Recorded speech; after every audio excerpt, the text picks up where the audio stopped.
नामद सल्ली अला रसूलिल करीम अम्मा बाद फ़ौज़ बिल्लाहि मिनश शैतानिर रजीम बिस्मिल्लाहिर रहमानिर रहीम अस्सलामु अलैकुम वरहमतुल्लाहि वबरकातुहू। मैं हूँ हकीम आसिफ अली राव। आज का जो मौजूद हम तरतीब दे रहे हैं वो आई साइट के ऊपर है।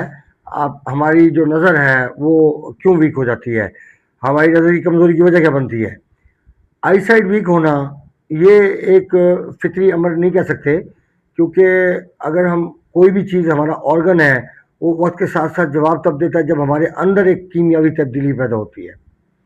याद रखिए, आई साइड बजाते खुद एक पूरा प्लांट है जिसके अंदर अल्लाह रब्बुल इज़्ज़त ने तीनों किस्म के आपके ऑर्गन के टिश्यू फिक्स किए हुए हैं। आपका सबसे ऊपरली पर्दा आपका नर्वस टिश्यू है, आपके दिमाग का है, जिसका ताल्लुक डायरेक्ट आपके दिमाग का अपना हिस्सा है। यहाँ पे किसी का कोई आप और कोई ताल्लुक नहीं बनता। यहाँ डायरेक्ट नर्वस सिस्टम काम कर रहा है।